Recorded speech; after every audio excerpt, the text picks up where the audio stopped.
we typically do like mock draft duels where we're going head to head with the picks. Perhaps I would pick for the AFC teams, you the NFC teams, or odds or evens.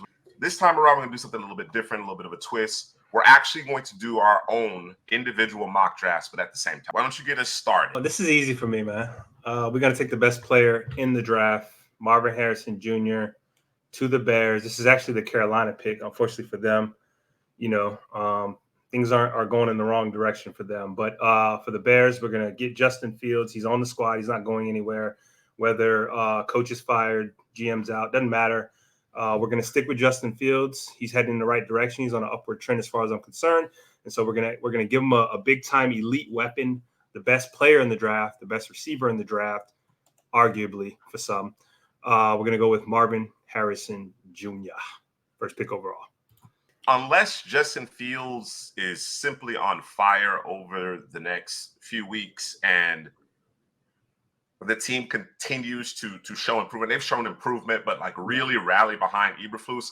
I expect Eberflus to be out. I agree. Ryan Poles, the GM, might remain. He might not. Probably offensive-minded head coach. They're going to want their own quarterbacks. Plus, I think there's the contract aspect of things. Justin Fields is inching closer and closer to an extension. I think they probably go in with fresh eyes, get another quarterback on that rookie contract. You have your pick of the litter. Not mad at the fact that you decided to stick with Justin Fields. I'm a big believer in Justin Fields. I just don't think they've done right by him. He has work to do, has areas to improve upon, but I simply don't think they've done right by him. As far as my mock draft goes, I'm looking to make a trade here, all right? The Bears did it last year. We're going to do it again. We got D-Kit's Giants climbing the board here, all right? DK, that was climbing, bro. Typically, we would expect maybe, the flip-flop ones, you get a 3 and then a 1 next year. That's not going to do it for mock draft database. They're not biting on that. So we're going to give up significant draft capital to get our guy at the top of the draft. We'll get the 1.1 for 1.8. We'll take that second. We'll take a first next year and a 3 next year. All right. That's going to get the deal done in this particular instance. And I think as it relates to the Giants, I think what the Giants have to think about is solving one or two things as opposed to everything, right? Get your quarterback, get your offensive line situated. And I think, part of that calculus, at least for me, includes Evan Neal figuring out, and perhaps a better offensive line coach will help from that regard, but get those guard positions situated. I think the center and left tackle are fine. I think Evan Neal, again, I'm going to put a little bit more faith in him, give him a little bit more time to develop, but get those guard positions situated between free agency and the draft. Let's pull this trade, and let's go grab Caleb Williams right at the top. Daniel Jones obviously has the injury. Off the injury, I'm not sure he'll be ready to begin the season. In fact, I think he'll start the season on the PUP list. He may be back, by week 6, week 8 or so, but I don't expect him to play. We got Caleb Williams in tow, and at the end of the season, we can actually stomach cutting him. The dead cap is around $20 million as opposed to $60 million. I think from that perspective, you have your young quarterback, a more talented quarterback. We've made strides in terms of improving the offensive line, and we'll continue to outfit the rest of this roster in terms of receivers and so on and so forth. So that's the move at 2. It's very simple. Drake May is the pick. I don't expect Belichick to be back, so whomever is at the controls, I think Drake May is the guy there. All right, Drake May it up. For mine, New England Patriots. I don't expect Belichick to be back. They're saying he's probably going to end up with the Chargers. That would be interesting if he ended up with the Chargers. The Chargers got problems, bro. They're $40 million over the cap. Like they got problems. Yeah, they got a lot of work to do, man. They got a lot of work to do. It's not good. They probably should have cashed in on the talent that they have this year or last year, maybe even the year before. But they are where they are. They are who they are. And the Chargers going to charge, bro. That's just what it is. Chargers going to charge, bro. But for New England, I'm gonna give them, since Caleb is still on the board.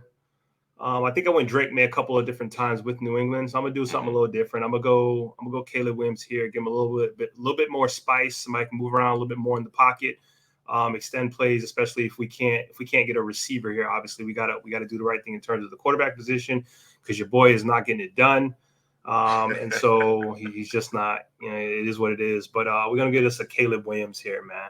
I don't know who the coach would be. It's interesting to see who the coach would be, because how long Belichick been there? Like 20 years, bro. It's crazy. I don't even know what it looked like without him. So Caleb Williams, the first quarterback off the board in both of these mock drafts. You take him here second overall. What do you do with the third overall pick with Arizona? With the third overall pick, I'm going to go wide receiver. And I'm going to upset some folks, man. I'm going to go with the alpha in the room. I'm going to go with the big dog, Rome Odunze, for Arizona Cardinals. I know that hurts your heart. Overall? Yeah, we're going to do it, man. We got to do something a little different, man. We didn't do too many mocks, man. I'm not staying par for the course, man. Rome Odunze. This man was out here playing with, I think it was a punctured or a broken rib or something, I heard. So, yeah, man, he's doing his thing. He's going to show out in this playoffs, too. People really going to know the name, bro. I think we said this, too, earlier in the season in terms of Romeo Odunze and that Washington wide receiver room, that these boys, people going to know the name by the time the playoff starts, or at least by the Pac-12 championship game. And them boys just keep doing their thing, and he's the main cog in that receiver room, man. I know you and Headley have been on Odunze over Neighbors. Neighbors being a close third for you two for quite some time. I love Rome Odunze. I'm not taking him third overall, though. I'm not taking him before Malik Neighbors personally, but I think he's going to be a terrific. I think he's going to be a terrific receiver, right? I think he is clearly among the top three. I don't think there's any question in terms of who the top three are, and he's certainly among the top three. He's very, very polished. And, in the grand scheme of things, right, you could talk about value. You could talk about a couple of different things, and maybe that's a little early. But in the grand scheme of things, I think he's the receiver one. I think he's going to be a really good one for a long time. So Dunze to Arizona. That takes me back to my mock draft. I'm going receiver. The two quarterbacks, Caleb Williams, Drake May, were the first two selections. So Marvin Harrison Jr. lands to Arizona. And, you talked about the fact that, we've done a lot of mock drafts and we've kind of done things a certain way. I'm going to mix it up a little bit here. Not necessarily with the position. I think Washington needs to address their offensive line. But instead of Olu Fashanu, I'm going to go Joe Alt this time around. Yeah, okay. Right? Very, very close in terms of our analysis. If you look at my rankings, which I haven't published just yet, but currently I have Fashanu slightly ahead of Alt. But, throw a little spice, a little flavor into this dual mock draft. Let's go Joe Alt here. Yeah, I'm gonna go Olu Fashanu. I'm just gonna keep par for the course. I don't think you can go wrong with either guy, but let's just go with the top OT here and Olu Fashanu. All right, next up we got my favorite team, the Los Angeles Chargers, who continue to charge and make bad decisions. And although they fired their GM and their coach today, is that correct? That's what Telesco and Staley, who refuses to take the points. Yeah, is out. They had asked him, I think, was it last week or a couple of weeks ago, they asked him, do you think your message is no longer reaching the team? And he said, no, I think it is. If not, we would get blown out. And then they get 62 hung on them by the Raiders. So I don't think the message is reaching. Yeah, this team needs, I'm looking at this team, I don't even know where to go, because, there's a lot of issues on this team. I think Quentin Johnston is he the guy? He's got the brick hands. He's had the brick hands throughout the season. Dropped a couple touchdown passes. Keenan Allen obviously is Keenan Allen, but what does that look like? Mike Williams. Did they sign Mike Williams? I don't even remember if they signed him. I know he's hurt. He's done. He's done with them. So you're going to need next year. So you do need a receiver, and then you need a player at every level of the defense. This is real tough, man. A player or two at every level. Yeah. Yes. And one of the tackle positions on offense. So on offense. Yeah. You know what? This is what I was thinking.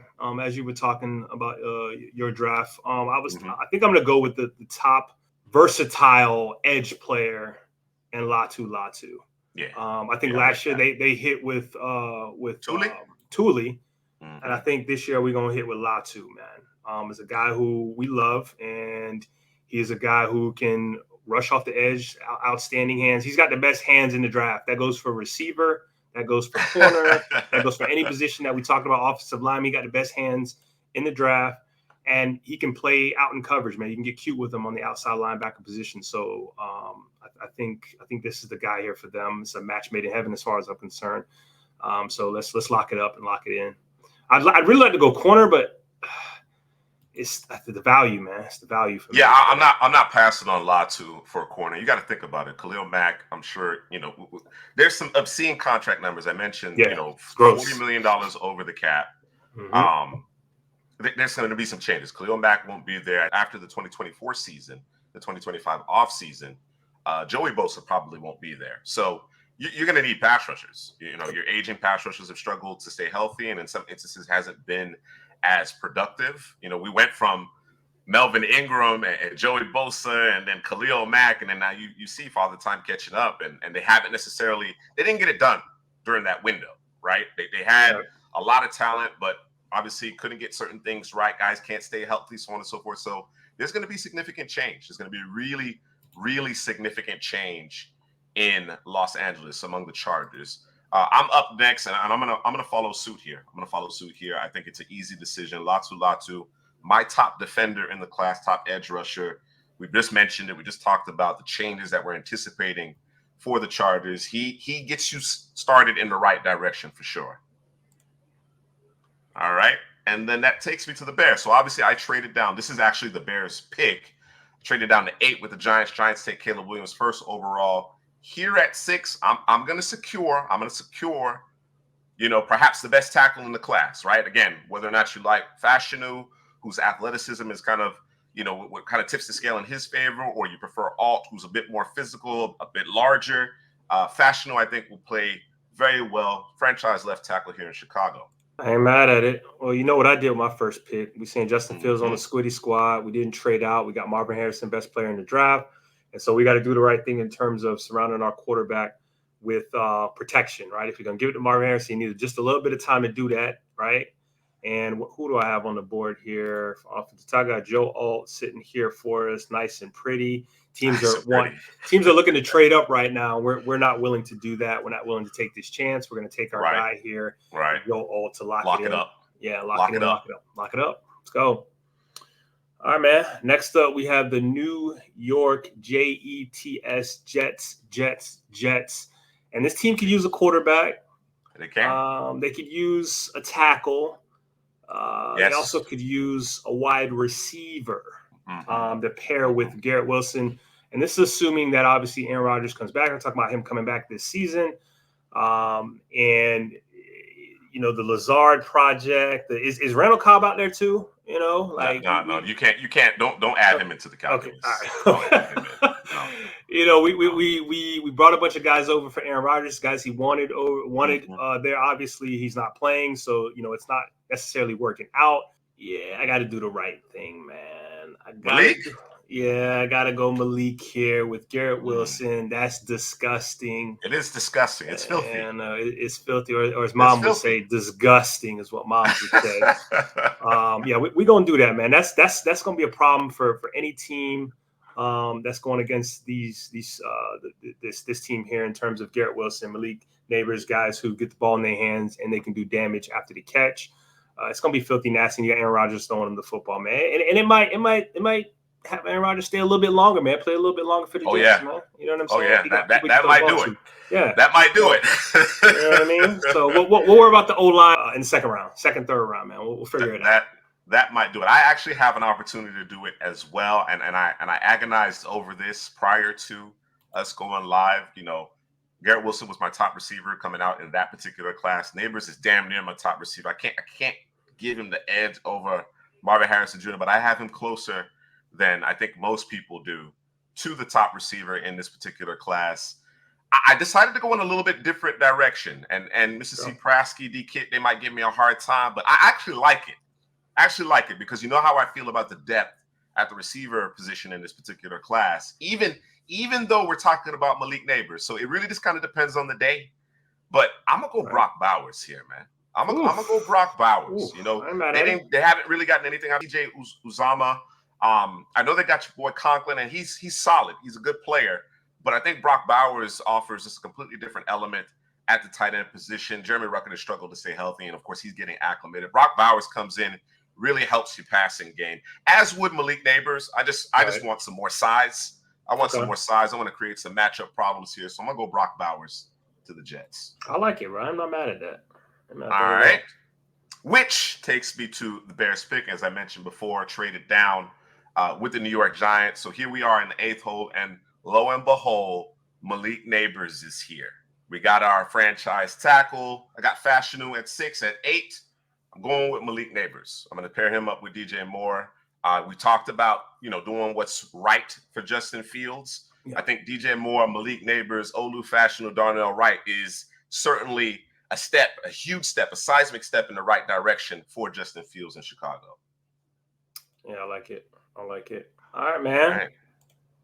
Next up for me, we got the New York Football Giants. I'm gonna do you proud, D-Kit. We're gonna go ahead. We're gonna get you a quarterback. Daniel Jones is out. I think Juice I mentioned earlier in terms of taking a $20 million cap hit. We're just gonna eat that. Just gotta eat that, man, to get this team right. Right. I really like to go receiver, but I don't think the value is right here, and that means we got to roll with Daniel Jones. And I don't know that Giants fans feel a little sick about doing that, so we're gonna do the right thing, man. I'm gonna get you your Drake May right here. Lock it up, lock it in, and this is Dable's pick right here, man. Let's do it. Yeah. Yeah, I don't see it. I don't see it, but the Giants would be ecstatic if Drake May were to fall to them at 8. I just don't see it playing out that way. I think in order for the Giants to get either Caleb Williams or Drake May, they're going to have to trade up. I'd agree. D-Kit approves. I'm going to stay the course. I know that Will Levis is over there at the quarterback position for the Titans, still trying to figure out, if he's going to be the guy. You have a choice here. You either got to go receiver, to give him some weapons, or I guess we could go tight end as well for the Titans here, or we can go offensive line, man. I'm really strongly leaning towards going offensive line. You know what? Yeah, let's do the right thing. I'm gonna go Brock Bowers, man. Let's lock it up. Because he kind of gives you. I'm not gonna say he gives you the best of both worlds. Because he's not a stud at blocking. Like yeah, that's not his thing. He competes. Yeah, he competes. He gives you enough there at the edge, right? So he's not Darnell Washington. Nobody is, to be honest with you. But he's Kittle, right? But he's special in terms of his ability to find the open space, to separate, or even with bodies on him can make a catch. And then what he does after the ball's in his hands. So it kind of gives you that in spades. So in my mock draft, Bowers went a couple picks ahead to the Jets. I want to trade out here. This team needs work. Right? And if we're going to, unless we're ready to turn the page on Will Levis immediately, I actually want to take a step back. There are teams that are going to be jockeying for position in order to get Michael Penix, Jaden Daniels at this point. So I'd agree. I'm going to leverage that. So let's see what we can pull off here with Tennessee. 1, 3, and 4. Add some additional draft capital, and I think Tennessee's still in position to either improve the offensive line, perhaps get a receiver, Rome Odunze. We'll see how it plays out. But I would make this trade, particularly if I'm Seattle, because again, the Geno Smith, it was a great story. I think Geno is still a NFL starting caliber quarterback in the NFL, but I think if Seattle wants to take this next step, they need to go ahead and get their trigger man of the future, and we're going to make this trade in order to do so. And I'm going to stay relatively local here, man. I know people love Jaden Daniels, the Heisman Trophy winner, but I'm going to go with Laser Penix, man. In the Great Northwest. I like it. The Great Northwest. Let's go Laser Penix. And I think that would be the pick for Seattle, man. You know how they do. They like to They're very regional. They're very regional in their approach. It makes sense. Yes. Absolutely. And I think in terms, and not to take anything away, Jaden Daniels was phenomenal pushing the football down the field this year. But I think Laser Penix, as Headley checks in, he cuts through that cold, man, in the Northwest, man. It gets cold up there. It's rainy. You know what I'm saying? Let Penix go to work. I like my tackles and Lucas and Cross. We get some guards in there. We're going to be able to move the football on a consistent basis. Easy decision here for the Raiders. Let's go get the dynamic Jaden Daniels. No quarterbacks for Headley for Atlanta, though. No quarterbacks, unfortunately. Hurt, man. All right, man. For the Las Vegas Raiders, I don't know who's going to be their coach. Did you see they're talking about bringing John Gruden back? Did you see that? No. Yeah. Well, what are you doing when you got the boys out there playing for your guy, man? Antonio Pierce. Like, I don't understand, man. But anyways, maybe that's just the agent trying to throw things out there, trying to test the waters, see what's out there, what people thinking. But what's the feeling on that? But I'm gonna do the right thing, man. We're gonna go ahead and get you Michael Penix Jr., quarterback for the Las Vegas Raiders. Lock it up. Zebrowski likes Daniels, and I understand what you're saying in terms of that additional running element, right? Right. You can do some things at the mesh point and hold that end and get more creative in the red zone. I understand that. I understand that line of thinking. I do. Yeah, I mean that's going to be the talk. It's Caleb Williams, it's Drake May. That's the talk for those guys. That tier of quarterback, if you will, and then Jaden Daniels, Michael Penix. My question would be, if Michael Penix never gets hurt, if he never has those injuries, what are we talking about? And he's having the season that he's having this year. Where does he fall? Where is he? Sure. Right. That would be the real question. But yeah, it's. And I think it's going to be again. Penix is nails, man. He is nails, man. I mean, a lot of close games. People have talked about, well, Washington doesn't necessarily have a championship defense. Okay, It hasn't mattered. It hasn't mattered, man. No, I think there's a mental fortitude, a toughness associated with Michael Penix that I don't necessarily see with the other quarterbacks. Right. You understand what I'm saying? You can certainly make arguments in terms of guys being more gifted at certain aspects of the position than him. But in terms of mental toughness, I think he's the one. I think he's the one, man. He's the guy. All right, Helly, man. I hate to make this pick, but Spike Lee got to do the right thing, man. Jaden Daniels going to the Falcons here. Daniels, a hot Lama? Yeah. Let's do it. And you want to talk about doing the mesh point and all that? They can get real cute with him and Bijan. Yeah, it can get crazy. Yeah. Let's do that, man. Lock it up. Lock it in. Jaden Daniels, man. Helly said he likes it. He approves. I like it. All right, Helly gonna like this one too. Now, obviously, no Fields, no Daniels. We stuck with Fields in both instances with Chicago. Chicago traded out of the first overall pick again. If you're just joining us, but I'm gonna keep it simple, and I know Helly will approve of this selection. They're a little bit older on the defensive side of the ball, particularly up front, as far as pass rushers are concerned. Let's go get Jared Verse, man. Let's get that speed to power, that explosiveness off the edge going here. All right. Get that state. Yes. And this particular pick gave me some consternation as I was thinking about it, right? I think the entire left side of their offensive line is slated to be free agents. Not sure what the plan is with Trevor Penning. I would imagine he moves inside, and then you're looking at a tackle. There's a lot of right tackles. Not sure who is comfortable playing left tackle among those right tackles. Troy Fautanu, he might be the guy. I don't know if you want to go quite this early with him. I'm not sure, right? I also thought about it in terms of, what does the cupboard look like in terms of the receiver position? Because to me, this is a team that needs to think about a 2 to 3 year ramp up. Right? Derek Carr's not going to be the guy. He's a placeholder as far as I'm concerned. So let's build this thing up for the next guy in the next 2 to 3 years here. I like Rome Odunze, right? Olave, Rome Odunze. Those would be the only two receivers. Actually three. It'll be A.T. Perry, Olave, and Odunze. I like that trio. I like what that looks like. You know what I mean? In terms of a young trio. So I'm going to go with Rome Odunze here, 12th overall to New Orleans. All right. I don't like it, but I like it. You know what I'm saying? Don't like it, but you like it. I don't like it as a Bucks fan, but I like it as a football fan. It makes sense. It's the right move, definitely for New Orleans. For me, I'm gonna go Jared Verse, man. They need some pass rush off the edge. They need some consistency off the edge. And your boy is long in the tooth, as you like to say, Juice. The Cameron Jordan. Yeah, Cameron. Did I say it right? You got it right. I got it right. Okay. To transpose the names. Yes. So this would be the guy that would take his place. So Jared Verse, lock it in. And then for Seattle, I probably should have traded up. So I didn't have to force anything here. But we don't necessarily, we won't have to worry about that because there's some good players on the board here. Of course, I had Seattle trading up. You did. You got your quarterback. To get the quarterback, man. You did. You did the right thing, man. While I was slacking and chilling and letting things just happen, right?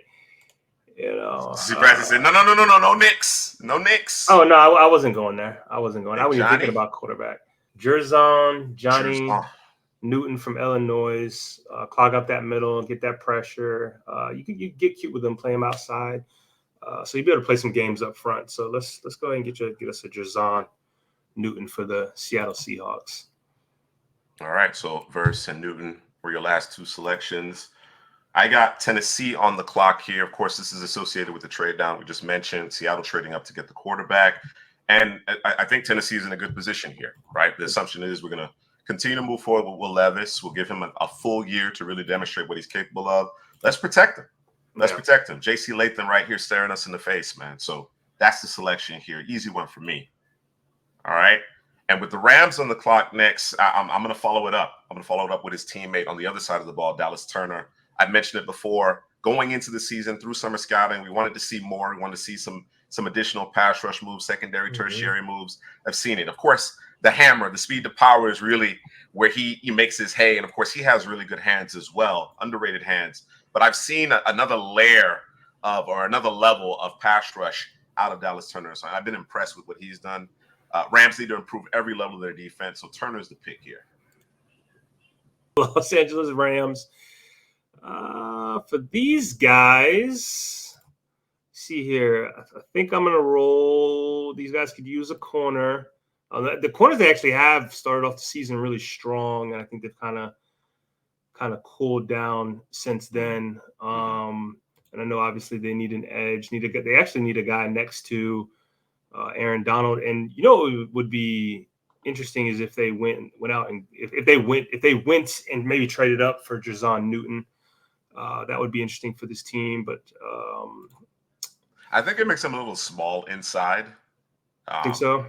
I think so. I think it makes him a little small, but certainly if you're drafting him to be the heir apparent to Aaron Donald, and then of course on obvious passing downs, there's going to be problems. But, it's going to be big time. Aaron Donald's already considered, although it doesn't affect him, right? In terms of what you're asking him to do, you want him getting upfield, you want him to one gap.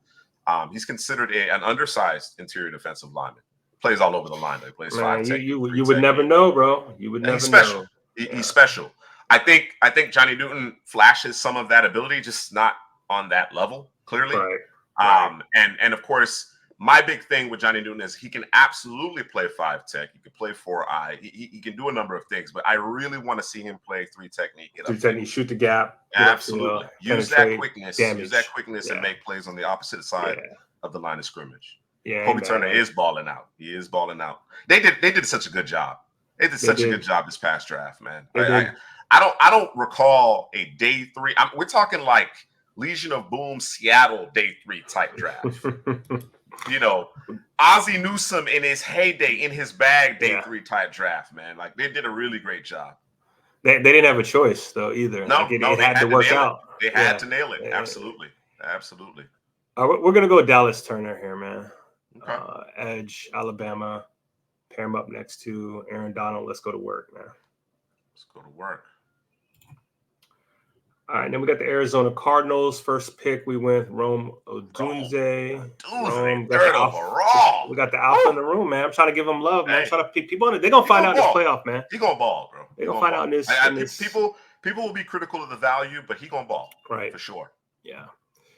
All right, for the Cardinals, man. I'm thinking I want to go edge, but I think I'm not gonna go edge. I think I'm gonna go corner here. I want to go edge, but we're gonna take the first corner off the board. We're gonna take the number 1 corner in Kool-Aid McKinstry. Although Terry Arnold's kind of pushing him here, his teammate. I know you like Nate Wiggins. I do, but we're gonna go Kool-Aid McKinstry. Not mad at it on the outside, man. Yeah, let's get it. I like it. All right, let me get back in there. In there. I got Arizona on the clock here. Of course, we went Marvin Harrison Jr. because our mock draft went a little bit different at the very top. I like Nate Wiggins. I like Nate Wiggins in this particular defense. Cover 3, cover 2, keep his eyes on the quarterback. I like the length. I like the long speed, the ball skills. So give me Nate Wiggins to the Cardinals. They have a lot of work to do on the back end there. Which takes us to Denver. Get on the phones. I'm gonna get on the phones. I like it. Absolutely. Yep. I think, considering all the draft capital that they gave up to acquire Russell Wilson, I think they need to take advantage of any opportunities that they have to recoup some of that, right? To continue to round out this roster. Of course, they're responding to Sean Payton. That's a good sign. there's one team in particular that I think, based on what they did this past draft, really demonstrated that when they identify a player, they're willing to do what it takes in order to get him, right? And that team is the Houston Texans. Obviously, they were in the two-hole to select C.J. Stroud, but they were convinced of how good Will Anderson could be, and they didn't hesitate. They didn't hesitate to go after him. So I want to do that here with Johnny Newton. I just got to figure out what the secret sauce is. What's it going to take? 2, 1, 3, and 4. All right. That'll get her done. All right. And with that trade, of course, we consummate the trade, and we got big Johnny Newton in there. And in this particular scheme, he's going to be able to do exactly what I want, right? Which is 3 technique, 1 gap, get upfield, be the disruptive force that he's demonstrated he's capable of. And I think between him and Will Anderson, they're going to get tons of one-on-one opportunities, right? You're going to have to pick your poison at times with those 2 guys. So love that for the Texans. That takes us to Buffalo. And I'm going to go back in terms of the defensive line and getting after the passer. We talked about this in our last mock draft. I think cornerback is a bigger need than perhaps some may think. I know Buffalo fans certainly are in the market for a receiver, but I want to secure perhaps the only guy that I have that I'm really comfortable taking in the first round as far among the edge rushers at this point, right? With Latu off the board versus the Dallas Turner gone, I think Chop Robinson is the best of what remains. So I'm going to go Chop Robinson here to Buffalo. Yeah, I like it. I'm looking to see if I can make a trade to move Denver out of here, man. Okay. But I think I'm gonna stay. I'm gonna stay put. You're gonna stay put. All right. Yeah, I'm gonna stay put. They probably should trade out, but we're gonna stay put. Obviously, we could go receiver here. I'm trying not to force a receiver onto these guys, but they do need a receiver. But there's a lot of receivers left on the board. Maybe they fall in love with a Keon Coleman. Maybe they fall in love with the Adonai Mitchell, something like that. I think a lot more. I don't necessarily disagree with you in terms of adding a receiver. I think Marvin Mims immediately gives you more than what Jerry Jeudy's giving. Jerry Jeudy seems disinterested, confidence, non-existent. He's not playing with the same edge that he's capable of. Like I don't know what to make of that whole situation. I think he certainly needs a reset and a fresh start elsewhere, but hasn't lived up to the billing. Simply hasn't lived up to the billing. Cortland Sutton, on the other hand, he's gotten healthy and he's found that connection with Russell Wilson. So he's taken off for sure. Is ever since Jerry Jeudy spoke with Steve Smith, man. You know what I'm saying? Right. Steve Smith, I don't know. Steve Smith knew something. Yeah, he knew something. He did know something. He really did know something. You know what happened when you're on the clock too long, bro? You know what happens, right? Ooh, you get passed up, man. If all else fails, we'll get doorless. That is like you know what? I think we've done that a couple of times too, man. You can't go wrong with doorless. All right, let's do doorless, man. Ooh. I think this is the highest he's gone in our mock drafts. 16. I think he finds his way into the first round, though. I think there's a legitimate shot that doorless breaks through into the first round. All right, next up, I got the Buffalo Bills. This will be a little bit quicker because these guys need a receiver. Obviously, we don't know if Diggs is what's going on with the Diggs situation, although I don't think he's going anywhere, to be perfectly honest. They need secondary help like no man's business because I think it's a lot of expiring contracts and boys not staying healthy. But I think Nate Wiggins would be a perfect fit in this system. So I think we're going to go Nate Wiggins here, cornerback, because we know the Florida guy out there. I like that a lot. Don't know what's going on with Elam out there. So I like that a lot. Trey White's been hurt. Elam is probably on his way out. Dane Jackson, contract expiring. Teron Johnson, I think, only has one more year on his deal. There's change coming. There's change coming on that defense at every level, to be perfectly frank. So, I think Wiggins helps put you back into that championship window, if not immediately, certainly quickly. So I like it. All right. I got Cincy on the clock, and I've already decided what I want to do here. right? I think it's been customary for us to go receiver here, but I'm not quite as high as most are on Keon Coleman. I still think, he's worth first round consideration, but I don't want to take him here. I don't want to take him I here. like him specifically for this team too. But I agree. Right. The compliment to Jamar Chase makes a lot of sense, but I think we can net some draft capital. I think we can net some draft Trading capital. out? I actually have, I have my trade partner in mind. It's right here. It's already preloaded for you, man. Oh man, I've watched Jacksonville this year underachieve. Mm-hmm. I've watched them underachieve, and I've been really disappointed with their defense. Really, really disappointed with their defense. Kool-Aid is sliding. You could argue that he's sliding a little bit here. In my mock draft, I think the Jaguars come up and get him. I think they come up and select Kool-Aid McKinstry to really bolster that defense. All right, that takes us to the Green Bay Packers, and it's become a thing now. I don't know if Jake's in the building, but it's become a thing now. Marius Mims to pair up with Zach Tom. Did you know that your boy Bakhtiari has a $40 million cap number? What? The cap hit is $40 million. Is there an out? Can we get out? Can we get up? I mean, it's going to cost you about $20 million, but it's better than a $40 million hit. That's a lot, bro. Yeah, man. Dang. Yeah, man. Let's go with Mims here. Mims? We can't carry Bakhtiari with a $40 million cap hit. It's not doable. You can. I mean, you can, but we're not doing it. We're not doing it. Yeah. Not doing it. All right. For me, I got the Bengals here, and I'll have the Packers here in just a second. For the Bengals, I said Keon Coleman, right? That would be the perfect fit here. Jonah Williams, is he happy? Is Jonah Williams happy? Do you know if he's happy? Because if he's not happy, we're going J.C. Latham. If he is happy, then we go Keon Coleman, right? And as far as I know, he's happy. So we're going to do the right thing. Go Keon Coleman here for the Bengals. Let's lock it up, lock it in. Good compliment to Jamar Chase. And then we just need Burrow to be healthy, man. That's kind of where that comes down to. So Keon Coleman. And then for the Packers, Jake, I got you, man. We're not doing anything with the offensive line. We're going to go get your boy Cooper DeJean. Keep it nice and simple and easy. We'll come back around and get us an offensive tackle in the second round. Cooper DeJean is the pick for the Packers.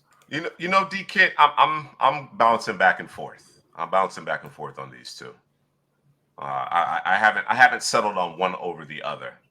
For whatever reason, it's been Mims of Green Bay for me as of late, but I haven't settled on one tackle over the other just yet. All right, I got Tampa Bay on the clock, and this is another one, not unlike Denver. It's kind of like, okay, we're in no man's land, right? I know there's certain areas that I'd like to improve, but is the value there? Is the corresponding player there?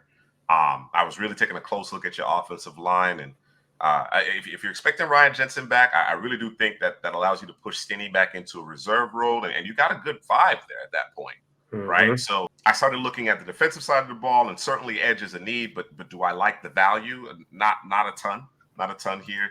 Even though some folks will love Braylon Trice at this point, I actually settled on Cooper DeJean. I ain't mad at it. That's why I ultimately went with that versatility.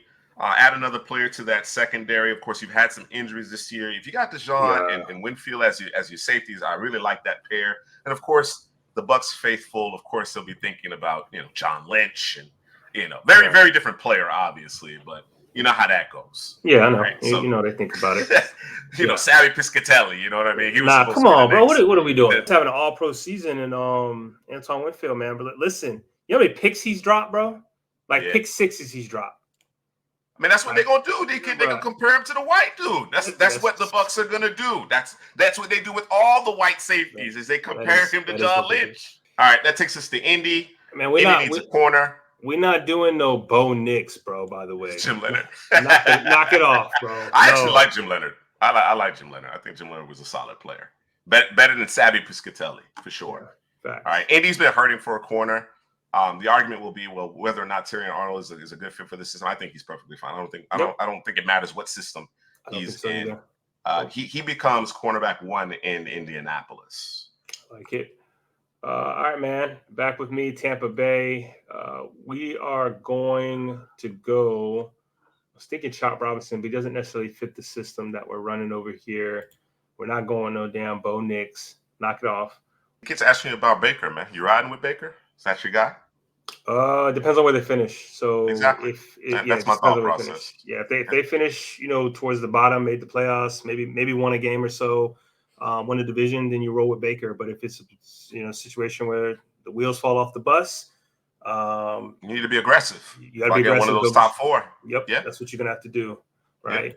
So for the Bucks, we're gonna go way left, man. We're gonna do something different, Way man. left. We're way left. Okay. We're gonna go. We'll go Cameron Kitchens, man. I'm gonna lock him up with Cameron Kitchens at All right. safety. I like it. You can do some interchangeable things, however you want to play that, and get real sexy. They're already getting sexy in the secondary, but we're gonna go Cameron Kitchens here for the Bucks at safety, man. Just be a little different, man. I like it. All right, for the Colts, you I'm talked not mad about at it it. in terms of it's the you going off the board, so it is what it is. Yeah. And then for the Colts, I'm gonna go Terrion Arnold as well. He's still on the board. I think he's a good fit for these guys. And like you said, he can play either system. A man zone doesn't really matter. He has nice click and close. He's super aggressive. Get his hands on the receiver if you want to play the press man or just play man coverage in general. And he has a short memory if a mistake is made. So let's lock him in here.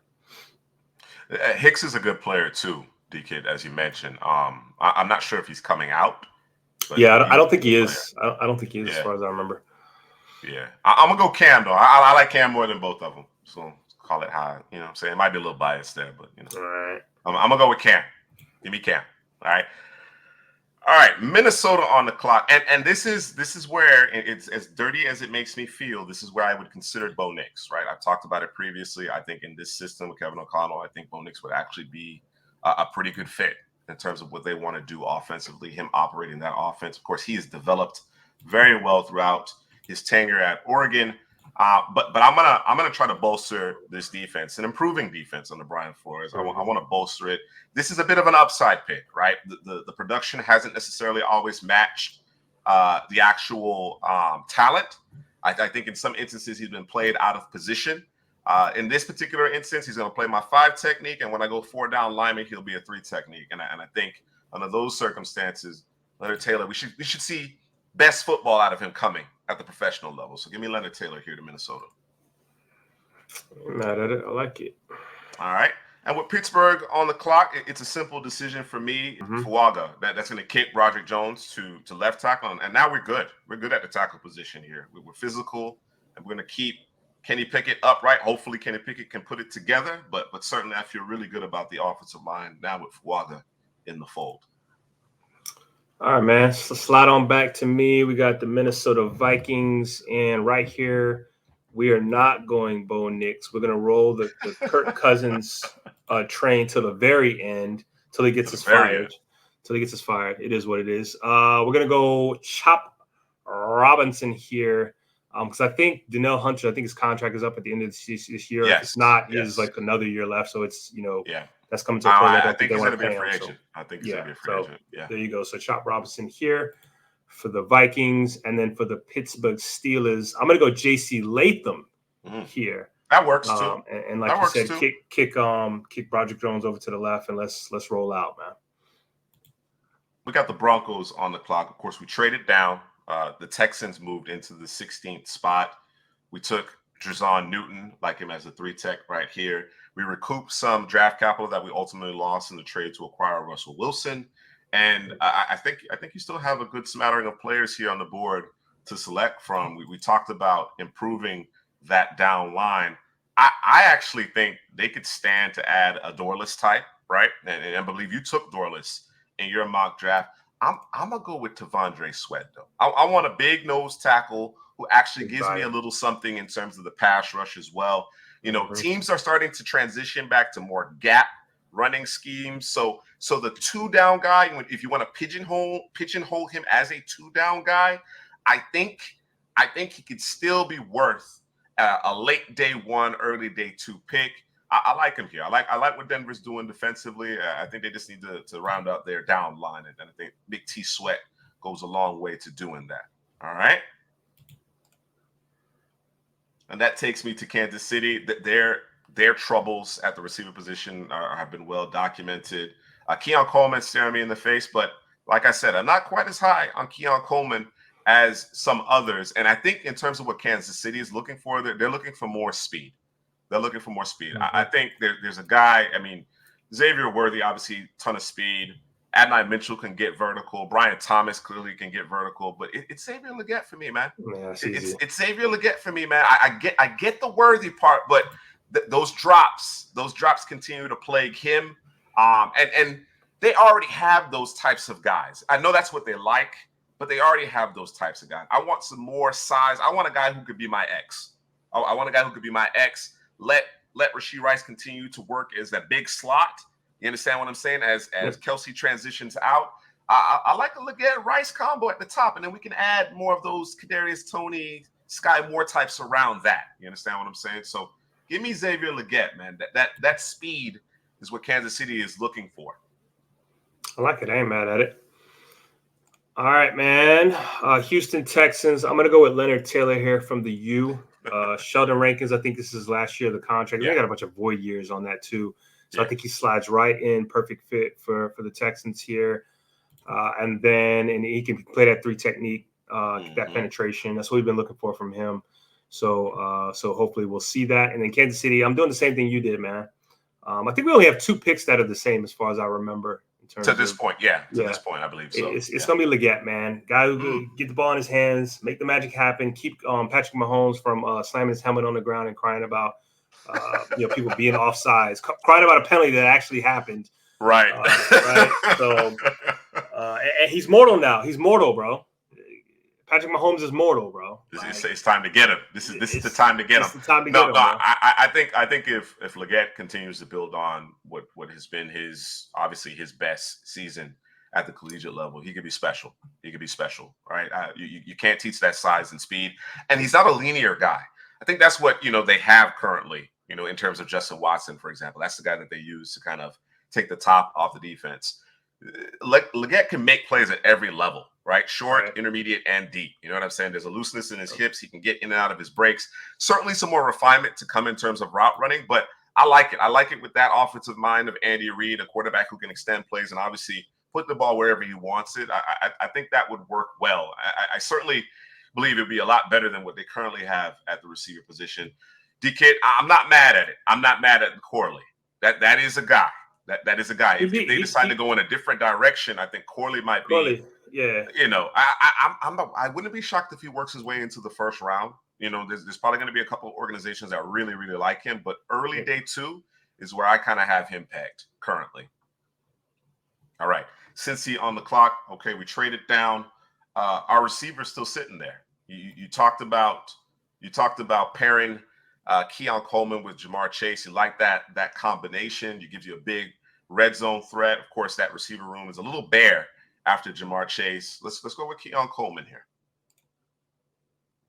All right, and then that takes us to Detroit, and I think this is the team that needs to continue to improve their defense. I think as far as pass rushers are concerned, after Aiden Hutchinson, they have some guys, but I don't know that they're under contract beyond this season, right? Including James Houston. I think he'll be an exclusive rights free agent. So let's go get Braylon Trice. He kind of reminds me of Hutchinson to a degree in terms of just him harassing quarterbacks, right?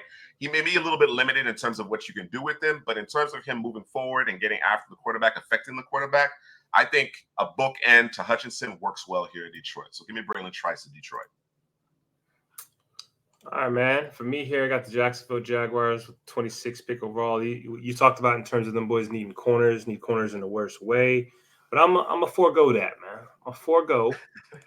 And I'm going to go receiver, man, because Calvin Ridley last year of his contract, Zay Jones, I think it's not the last year of his contract, but they can get out of the contract after this year. And so we're gonna add. Let me see here. I'm thinking of Troy Franklin. Juice. I'm thinking of Adonai Mitchell. I like Mitchell. I think I'm gonna lean Mitchell. He's making moves on the big board, the draft board. So we're gonna go Adonai Mitchell here for the Jaguars. I think it's a good fit there. And then you who'd you go for the Lions here? You went Braylon Trice. Braylon Trice. Yeah. All right. Yeah, we not gonna go Braylon Trice. I'm not happy with Braylon. We not happy. You know what? We're gonna go. We're gonna go Kalen King, man. We're gonna go cornerback Okay. here, man. All right. I'm not mad at it. That would be the Yeah, other position that I would be addressing yeah, if not edge in this yeah, particular instance. yeah. Let's go Kalen King, man. All right. Kalen King to Detroit. All right, let's get back in here. We got Philly on the clock. Marina Sands has made it very clear they need a tackle, they need an edge. Right. Okay. I think this would be a good landing spot for JT out of Ohio State. I do think it'd be a good landing I think it spot would be because he too. wouldn't be thrust into heavy playing time immediately. And I also think if you decided to go with Troy, certainly you could do that as well, right? He can play guard, and ultimately, he could play tackle one way or the other. So a couple of different options here for Philadelphia, but I think because of what's on the board and the fact that they already have most of their starters in place, I'm looking to trade down here. I'm looking to trade down. And I don't know that this would actually happen because there seems to be some bad blood between these two teams. But I think Philly would look to trade down with San Francisco trying to get in front of Miami for a coveted offensive lineman here. I'd agree. I like San Francisco trying to make their way up the board here to ensure that they select Graham Barton, right? And of course, he's listed as a tackle, but I think he can play any of the positions. And I believe NFL teams covet him as a center, considering his ability to move and get out in space. And of course, if you're familiar with San Francisco's offensive scheme, their running scheme, he would be a perfect fit here. Yeah. All right. That takes us to the Finns. And I thought that they had a desperate need up front, right? They had a desperate need up front, but Austin Jackson has turned the corner. They've extended him. I think they could potentially stand to address offensive line, in day 2, if they like a different position a bit more. And I think the area that they need to address really is the down line. I think they really need to get better at the down line. And of course, you know how we feel about Brandon Dorless. Chris Jenkins certainly is in the conversation, but I'm going to take Dorless. Big fan of Brandon Dorless' game. I like it. All right. For the Eagles, we not trading out. What'd you say? Who said we need what now? Who was that? Marina Sands. It says they need a tackle. I think, or to replace Lane Johnson long term. Right. Replace Lane Johnson or an edge, right? Brandon Graham is in his 14th, 15th season. Sure. Josh Sweat's not playing at his typical level. All right. You know what I mean? The young tackles are still they're uber talented, but they're still, coming into their own. You got Nolan Smith, you got Hassan Reddick. So it's not as if you got guys that need to play immediately, right. but certainly there's an eye to the future there. All right, I'm looking to see if I want to trade. I don't think I will. I think we'll stay pat. And for the Eagles, man, oh man, there's too many offensive linemen I got still on the board, bro. This is gross. This is unacceptable, man. Like, what are you doing? Let me do this. Let me go Fuaga here for the Eagles. Yeah, he's been on the board much longer than I anticipated. Yeah, he shouldn't have been on the board this long. Let me do the right thing. It's great value there. The Eagles do it again. They do it again, right? And yeah, I was thinking offensive line for the Dolphins as well. But the down line is a problem for them. Something they need to shore up. No divisional foe. He's going to a divisional foe in my mock draft. Just letting you know. Oh, trade up a tape. Oh, no. I got plans for that guy. Here we are going to go down line. I still got Sweat on the board here. I'm thinking about Jenkins. I like me some Michael Hall. You like Michael Hall too. Yeah. I like Mason Smith, but he's kind of out of sight, out of mind. Sure. Rough year for LSU's defense. Yeah. It's been bad, man. He's been a part of that, so I can't really give him any love. You know what I'm gonna do? I'm gonna throw out a Michael Hall, man. I don't know if he's gotten drafted in the first round. Okay. But I'm gonna throw out a Michael Hall, number 51 for Ohio State. Yeah, man, he deserves the love. I think he'd be a good fit here for the Miami Dolphins. Guy who can penetrate, get upfield, guy who can disrupt as well. So I think it kind of gives you the best of both worlds in terms of that interior guy doing work, man. That takes me to the Dallas Cowboys pick, and much to DK's chagrin, Troy Fautanu is the selection.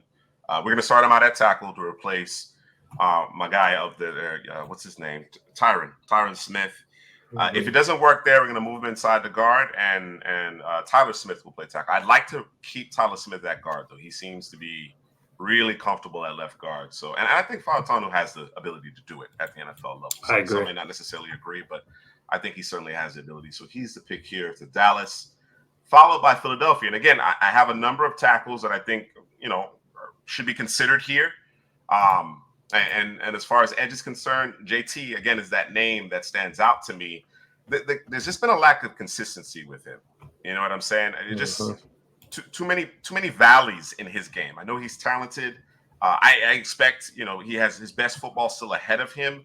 But I don't necessarily see him as, and maybe I just need to do a little bit more work on him. But he doesn't strike me as, okay, he's such a physical specimen. Oh, he's not that.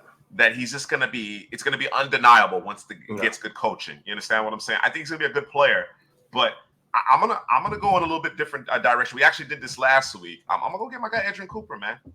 I think the second level of Philadelphia's defense, it needs to be addressed. Linebacker one. If you talk about not only instincts but the traits, whereas Jeremiah Trotter certainly has the instincts, he may not necessarily have the coveted traits. Adrian Cooper has them. Big frame, fast, and of course he has a high football IQ. So let's go Cooper. Let's change the narrative here in Philadelphia and get this second level of the defense situated. Philadelphia's defense is underachieved. They've absolutely underachieved. I think Cooper can make them a better defense immediately. I'm going to do the right thing for the Dallas Cowboys here, right? There's a lot of offensive linemen on the board. Actually, I'm not going to do the right thing. I take it back. I'm not going to do the right thing. I was thinking about it. I'm not going to do the right thing. I'm going to do him justice. I'm just not going to do the right thing. And I'm going to get Adrian Cooper. Okay. For them. I don't hate it. I don't hate it. In the real world, okay, in reality, right, I'm going to go get one of them offensive tackles that's on the board, right? And it's probably Fautanu. But since this ain't real life, this is make-believe, we're going to get Adrian Cooper. And I'm okay with it. I'm okay with it. If that's something they end up doing, this is some folks' number one line. Is this your number one linebacker? This small linebacker one? Yeah, he and Trotter are basically number one for me. There's some guys that I like later in the draft too, so you can certainly make the argument to go later. Of course, this is a position that it typically isn't valued at that level, but I don't expect Leighton Vander Esch back in Dallas. Michael Parsons is basically a full-time edge now. It certainly is one of two areas that I'd be looking to improve on Dallas's defense. I think got some expiring contracts at corner. That's another area. But I want to keep Dak upright. That's just my thought process, and certainly you alluded to that, right? But I don't hate it. I don't hate it. I think Adrian Cooper is going to be a household name in just a hot minute, man. Give him a little time to get acclimated, and I think he becomes a household name. Let's see. You're up. I think you got another pick here. Yeah, I do. It's San Francisco. Yep. I'm gonna go with Marius Mims here. Just lock him in, lock him up. Play that right tackle. Let's go. All right, yeah, you do have a lot of offensive linemen on the board. I do. It's crazy. What am I doing, man? You do. All right, last pick of this one-round mock draft. Of course, we're doing dueling mock drafts, so we're doing these mock drafts simultaneously. So you get a twofer here, double mock drafts. 64 picks for the price of one. Baltimore, the offensive line is an area that needs to be addressed. Okay, Ronnie Stanley does not look like himself. He struggled to stay healthy. Receiver, I don't know that Beckham is going to play beyond this year. So receiver certainly is an area that they can address. Edge rusher, down line, certainly areas that this team could stand to improve. Corner bothers me. Corner bothers me on this team. Marlon Humphrey's a good player. I don't think he's playing at the level that his contract would suggest, right? $100 million quarter. He's not playing at that level. You understand what I'm saying? Kyle Hamilton is looking like an all-pro. Just give it time. He's looking like an all-pro. There's some guys who have stepped up, but also some expiring contracts. So I'm going to address the corner position here. And you took Kalen King. I think Kamari Lassiter certainly could be in the conversation, but I'm going to go with you and Headley's guy, man. I think he'd make a great Raven. Let's go with Josh Newton. I love it, bro. That's a good. Let's lock it up, bro. I like it, man. Josh Newton. D-Kid said he would like for us to trade up, man. Or like for me to trade up. Yeah, we're not doing that. Nah. Actually, they probably should here with him on the board. And if this is a scenario where this guy's sitting on the board at this point, I can see a scenario where the Ravens trade out, right? Do it, because that's a very Raven type thing. Although the Ravens could probably use Faatanu. No. So I'm not trading out. No trades for me. That's what I'm taking here. Right. So yeah, offensive line has struggled this year. So let's go ahead and save it up. Save it up. Yeah, save it up. No, that's a good pick. I'm more of the mindset that with DJ Moore in tow, I want to get some more draft capital. Right. I think I'm going to get immediate starters, very productive players with a pair of top 10 picks, regardless.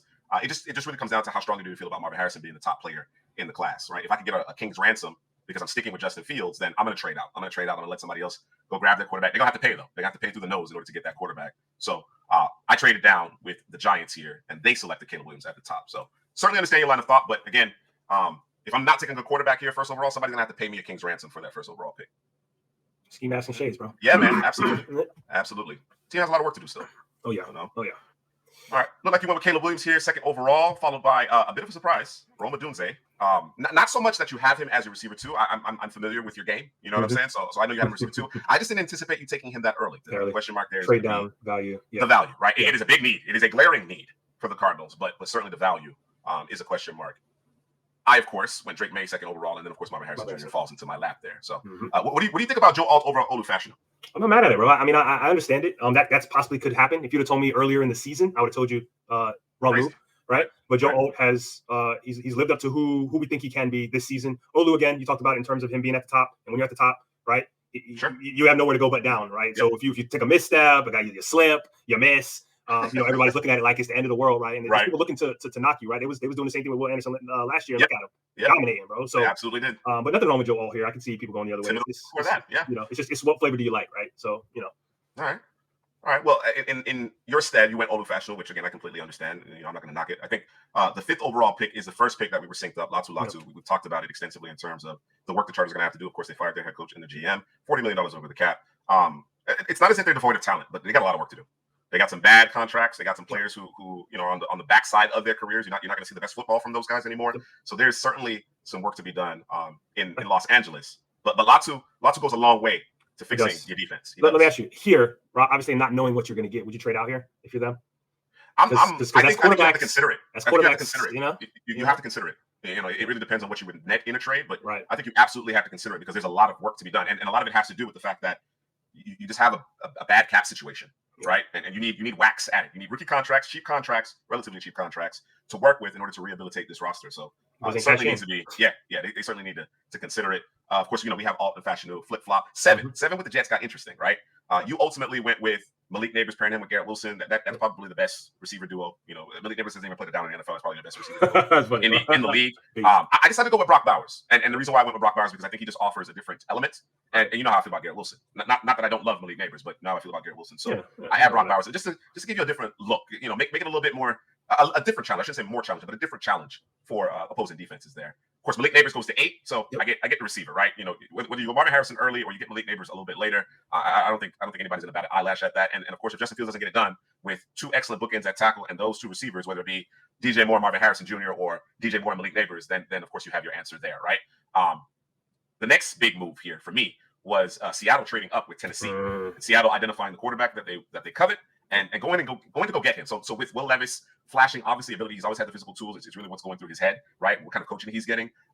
We're gonna give him a little bit more time to see what he's capable of. So Seattle pounces on that. But of course, Jaden Daniels rounds out my top 10 here. He falls into the lap of the Raiders, who are in the market for a quarterback.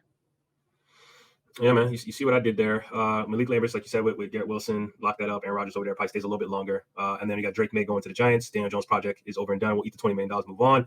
Brock Bowers to Tennessee. I was thinking receiver because that team could go receiver. They could go tight end, or they could go offensive tackle. And I kind of split it down the middle there, going with the tight end and Brock Bowers. And then last pick here for the Raiders, I went Michael Penix Jr., man. Yeah, man. You talked about this being make believe. Ain't no way Drake may gonna be there at 8 for the. No, that's make believe. Yeah, that's make believe. No way. That's make believe. DK, he failed you. He failed you, DK. No, man. Well, yeah, of course I failed you, man. What are you doing? Hold on. So hold on. I did discuss in a scenario where no, you did, but you just did still on the board there, right? Which he was. They probably there's a good chance they trade out of that spot if that happens, right? And they're asking for the booty though. They're asking for everything, right? So are the Giants willing to give all that up, right? To do that. My question is, DK, do you move him into guard immediately? Do you kick Evan Neal in? What's the plan? If you do get Fautanu there, we already know what they have at left tackle. What's going on with Evan Neal, bro? Like what's really going on, bro? I mean, what's up? He looks overmatched, right? Where he was too much of a problem for collegiate defensive linemen. Right. He looks overmatched from a technical standpoint, confidence. You know what I'm saying? I just believe that you got to exercise patience. Yeah. Right. Okay. So I see. There you go, DK. Guard then tackle. All right. You got to exercise patience with Evan Neal. I think he just needs better coaching. To be perfectly frank, there's a lot of pressure in New York. That whole offensive line struggles. It's not as if you turn into a veteran guard next to you that can help you out. And you understand what I'm saying? With Andrew Thomas out, you know what I mean? You're trying to help on the backside. It's just a perfect storm. It's a perfect storm. So, but he needs to get his head on right. He was getting into it with fans and stuff like that. What are you doing, now, man? What are you doing? You're professional now. You need to have some thick skin and get to work. But it's New York, bro. Like, what are you doing? Yeah, man. Come on. Yeah, man. Yeah. I think back to your boy, man, the Denver. What's his name? He was a 25-year-old rookie. The tackle. His name's escaping me. Garrett Bowles? He's about Garrett Bowles, man. Garrett Bowles? It took Garrett Bowles like 3-4 years, man. But once the light bulb came on, he became a very good player. So that's why I'm not ready to give him on Evan Neal. I'm not ready to completely, throw the Andrew Thomas came in that way looking like he struggled too. What the hell was going on? He the top offensive tackle for us, man. And he's like, what's going on? Obviously, it was coaching. It was definitely coaching there for him specifically. What the hell was going on there? But yeah, he's looking like a guy. All right. Let's get into our next 10 picks. So Jared Verse lands to Florida State. The top 4 quarterbacks off the board. They're the only 4 that I really would feel comfortable taking in the first round. Nick's towards the end of the first round is a possibility. You want to take advantage of that 5th-year option, but the top 4 go in the top 10. So Florida State misses out on that. The next best option here was, in my opinion, is Jared Verse to continue to bolster that defense at pass rush. I followed that up with Roma Dunze, right? I mentioned A.T. Perry and Chris Olave are the only receivers under contract in New Orleans beyond this season. I just want to stuff this roster with talent. It's another team that has some contract issues. The quarterback, Derek Carr, to me, that's a sunk cost. It's a sunk cost. You're gonna have to live with that for the next couple of seasons. Yep. Let's just get some more talent on this roster. Let's start stacking it up. Let's start stacking it up. Yeah. And then, of course, as part of that trade with Seattle, Tennessee still manages to take one of the top tackles in the class here in J.C. Latham. And I think most would be comfortable with him at 8. You get him at 13 plus the additional draft capital. I think that works out well. We synced back up. Right, we synced back up with Dallas Turner at 14. As I jump back over to your draft, you got to scroll down for me, my guy. Oh, my bad. I thought you was gonna do it for me, but that's not possible. That's not possible. In your mock draft, though, Daniels did fall to the Falcons. We synced up. We didn't sync up. You went with Verse to New Orleans. That's another area that they need to address. I mentioned the left side of their offensive line it needs work. Hopefully, former first-round pick Trevor Penning is ready to play next year, and I would expect it to be at guard. Right. I hope he's ready to play because, we had our concerns about that selection. Very physical. He does some things in the run game, but he played at a very low level. And watching him in Mobile, you can see that technically he had a lot of work to do. So we'll see if he's developed, if he's ready to be a guy. Johnny Newton to Seattle. I don't hate it. I don't love it because he's not going to be able to necessarily pin his ears back as a 3 technique, but he's versatile enough to do whatever you ask him to do. We mentioned syncing up on Dallas Turner, and then at 15 you took Kool-Aid McKinstry. I think that's your first corner off the board. They're not mad at it. I actually went in a little bit different direction. Same position, different player. I went Nate Wiggins. I have the Texans trading up for Drazon Newton. As I mentioned, really wanted him to play that 3 technique. He'll be able to do that under D'Amico Ryans. That's scary to me. Will Anderson, Johnny Newton on the same D line. That's scary to me. I think Bernard. Man. Chop Robinson is probably the last edge that I feel really comfortable about in terms of the first round. He goes to Buffalo. He got a Epinesa. His contract is about to expire.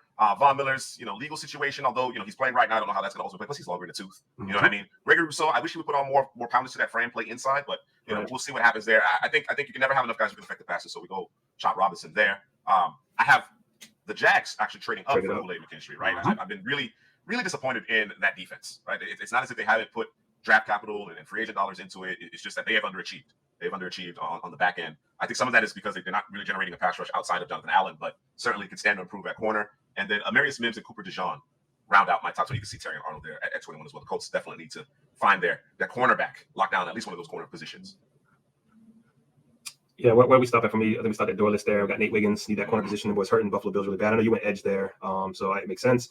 With Keon Coleman here for the Bengals, just because he pairs well with Jamar Chase, and then I'm thinking Jonah Williams. He could go offensive tackle there too. I think Jonah Williams, Sure. he stays there. He looks like he's happy at right tackle, even though he wasn't happy that he got pushed over there Initially, right? And then you got Cooper DeJean. That's Jake's pick. Yeah, I got you, man.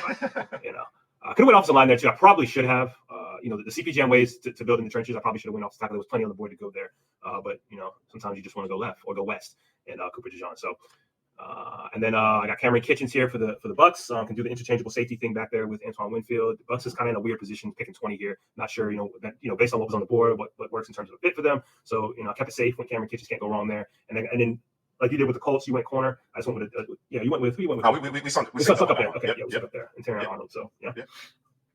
Welcome in, Daniel. Welcome in. That you joined here. Let us know who your team is, man. If you need to see that, who we drafted for your team. Yeah. Let me jump back into my mock. We're at Minnesota now. We're expecting Danielle Hunter to be on his way. It's not that Leonard Taylor is an immediate replacement. Of course, Danielle Hunter is more of a stand-up edge in this particular defense, but I think just in terms of the down line, the Vikings need to improve that area. It was a consideration. I did consider Bo Nix here, but I did not go in that direction. I think Leonard Taylor's best football is ahead of him. Talise Fuaga, probably on the board a little bit longer than most anticipated, but this would be a dream scenario for the Steelers. In fact, I wouldn't be surprised if the Steelers perhaps move up if he slides a little bit, because you want to move Roger Jones to that left tackle and really solidify this offensive line. When Pittsburgh was at their best, they have a dominant offensive line.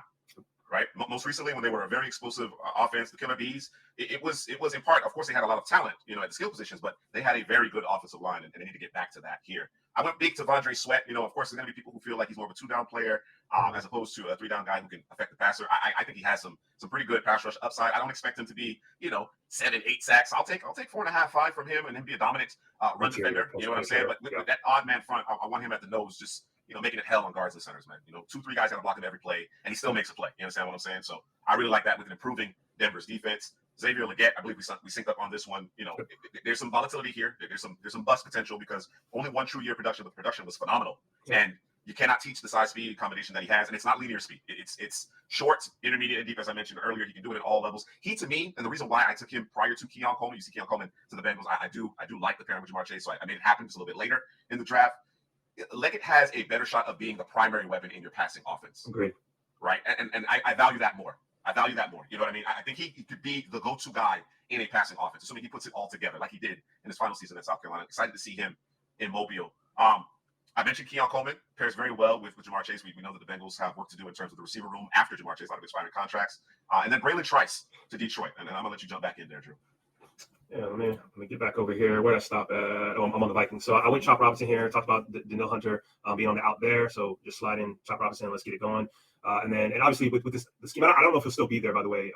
The defensive coordinator, Flores. Yeah, Flores. I don't know if he'll continue to be there. But that would be a home run pick, though. That would be a home run pick. Yeah. And they got to have the pass rush because them boys run at zero, cover zero, and leave guys on an island. So if you don't have the pass rush, that's going to look ugly. So, and then for the Steelers, you talked about in terms of being strong in the trenches, offensive line wise, they got to get back to what it is that they do. And we can do that with J.C. Latham as the right tackle and Broderick Jones as the left tackle. And then they got the other tackle who's a tight end, and Darnell Washington just getting nasty and disgusting out there. And then for the Texans, I know you like Jerzon for these boys. I like him too, but he was gone, so we got the consolation prize. Did you say it? You said, oh, yeah. You're referring to the tight end. I heard something different. He's no. He's an extension of the offensive line. Yeah, absolutely. If you don't know what that is, go watch that Steeler tape with him on the outside of the tackle. You're like, wait, is that another tackle? No, that's big Darnell Washington. And then we got the consolation prize in Leonard Taylor for the Texans. Jerzon was already off the board. I know for you went up and got him. You did the right thing. I did not. I sat back, and didn't want to give up anything. But not a bad consolation prize. No, not a bad consolation prize. Yeah. And then, like you said, we linked up with Xavier Legette. They gotta have some guys who know what the hell they're doing out there playing the receiver position, whether they catch the football, be where you're supposed to be, line up properly, whatever it is. Legette, the only concern about Legette is 2 concerns. One is, or I say 3 concerns. Just the totality of the wide receiver position, right? Just doing it more, seeing it more. I think going to Andy Reid, that might be something special for him, staying healthy and just seeing it again and again and again and just being productive. Like you said, it's a 1-year thing for him. So you kind of rolling the dice with that. But I believe that he can be that guy that Kansas City wants at the receiver position. Then Jacksonville here went Adonai Mitchell. I like Mitchell. Probably should have went corner, but I didn't really, I thought the receiver position was the better value here. So went with Adonai Mitchell. Plus he needs more love, man. And we'll probably find out here, come this playoff. It wouldn't shock me. It wouldn't shock me if he ends up in the bottom of the first. Yeah. And then for the Lions, I went Kalen King here. I don't think the kid liked this pick, but, guy got corner right. So I went Kalen King here, man. I want to go back to the Xavier Legette conversation, and please do check out that video on the channel. Like and subscribe, comment. Let us know what you think. I think when you think about Andy Reid and his offense, right? Xavier Legette doesn't need to be a route running merchant. No, he doesn't. You're right. Right. I'd like to see him develop into one. That'd be great. That'd be fantastic. He'd be uncoverable, right? But I think because of what Andy Reid does in terms of scheming things open, and then a quarterback that can extend plays on top of that, actually excels outside of structure. I think he'd just be a problem. You're only going to be able to cover Leggett for so long, and like I said, Andy Reid's going to scheme him open as well. You pair him up with Rashee Rice, who looks good, particularly after the catch. I like it, man. You got some big, twitchy, fast receivers out there to pair up with the big arm quarterback who, like I said, can extend plays, allow guys to uncover. I like it, and there's a certain level of confidence in terms of Leggett actually catching the football, right? I know. Yep. Drops had proved to be a bit of an issue earlier in his career, throughout most of his career, to be perfectly frank. But the way he put it together this past season is incredibly impressive. Incredibly impressive. And I hope to see him build on that. If I've talked about it previously, if he has a strong pre-draft process, he's going in the first round. Because the size and the speed is just too tantalizing. Those traits are too tantalizing for teams to pass up. As high as Jonathan Mingo went last year, early second round, I think Leggett definitely goes higher than him if he has a good offseason. So looking forward to that. All right, let me jump back in here and finalize my picks. I mentioned Braylon Shrines to Detroit. I just think he's a good pairing with Aiden Hutchinson, right? You allow him to get after the quarterback. He harasses quarterbacks. He's one of the best in terms of affecting the quarterback in terms of pressures, and he's going to get singled up. He's going to get singled up with Aiden Hutchinson being on the other side. And Detroit doesn't seem to care if you actually set a edge, because Aiden Hutchinson refuses to set the edge. He's going to go get the quarterback. Aiden Hutchinson doesn't care if he allows the quarterback to contain. He does not care about that. So let those guys get upfield, let them hunt.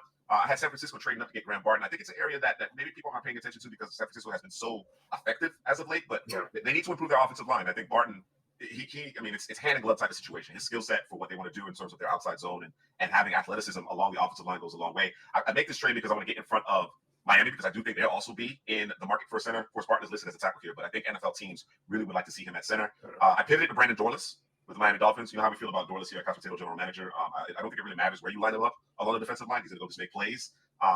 Troy Fautanu, listed as a tackle, certainly can play tackle. If not, we'll kick him in the guard. But I think him and Tyler Smith long-term on that left side is quite a formidable duo. Perhaps a little bit different. I know D-Kit can appreciate it. Edgerrin Cooper, he's right there. I don't want to completely discredit Jeremiah Trotter. I think he's a very good football player. He's going to be a good pro. But when you start talking about traits and athleticism and combining that with instincts, I think Cooper gets the edge there. I think he gets the edge there. While Trotter is a more instinctive player, Cooper has the physical tools that, I think NFL teams, front offices, are going to covet. And it's certainly an area of the defense that Philadelphia needs to improve. A defense that is underachieved this year. And then finally, with the 32nd overall pick, I took Josh Newton. I'd like to improve that secondary, although they're playing very well. A couple expiring contracts, and I want to see better from Marlon Humphrey. Marlon Humphrey, he's too inconsistent for my liking. I think Josh Newton would be a terrific Raven. All right. My last was at 5 picks with the Eagles for the 20th pick. We went for Waga here. Talked about in terms of. Oh wait, who'd you go with the Eagles? You went with Cooper. Okay. Cooper 31. I traded down. You traded down. Okay, yeah, that's right. Yeah, that's right. Okay. Fuaga, look at that offensive line. Not that anything's wrong with the Eagles offensive line, but they got guys can't play forever, so Fuaga would be that plug and play out there, right? And then if he's on the board there, bro, you gotta make that. You gotta make that. You gotta make that. That's draft malpractice if you don't. Unless there's another player that should be on the board as well. That's the better player, right? And then we got Michael Hall Jr. here. I just want to be a little different. I wanted to go down line. I just had Chris Jenkins there. I think I had Sweat. I don't think Sweat came off the board for me. Had Sweat there. Had Mason Smith. And there was one other that I can't remember, but I decided to go with Michael Hall here, give him some love. I like him coming out of Ohio State there. And then Edgerrin Cooper. Here I probably I could have went another offensive tackle here. A lot of offensive tackles to go, but I went with defense. Edgerrin Cooper here. I really like him in terms of the fit. He doesn't leave Texas. Dallas gets to see him eyes on as he played for Texas A&M. And then Marius Mims, offensive tackle out here for the 49ers, making sure that the offensive line stays together, because that is we can talk about Deebo Samuel, we can talk about Brock Purdy, we can talk about the running backs there, but the thing that runs that offense is the offensive line. So we're going to stay with the Marius Mims here. And then D-Kit wanted me to trade out of this spot and not draft. He wanted the Giants to come up and get Fautanu. Did I say that right? Fautanu? Yeah. No, we're not doing that. But the Ravens probably do that, right? To be honest with you. Yeah, it's certainly within the realm of possibility. Yes. They like to move on the draft board. Yeah. Right. But I wouldn't be shocked if they stood pat. He's there. Yeah. Value. Yeah. But could you imagine at the end of the draft, he's there, everybody's coming up to try to trade for I would imagine I got to be honest, they probably trade out of that spot, to be honest with you. Because there's too many teams and they can just play against each other. Okay, well. Yeah. Highest bidder. I'm getting a little bit more for that, right? Highest bidder. And there's some good tackles still on the board after that. You got Kingsley, you got your boy. You got Morgan, Jordan Morgan from Arizona. You got Paul from Houston. Your boy Guyton. That's gonna do it, man. Short show tonight. You know what I'm saying? We like to go three hours deep, or 3 hours of the morning, but nice, short and sweet show. We'll be back at it next Friday, same time, 9:30 p.m. Eastern. The second half draft show brought to you by Couch Potato General Manager. Guys, take advantage of the Underdog Fantasy promo code cpgm. Click on the link in the description to X your first deposit. For Drew, this is Juice. We will see you next week.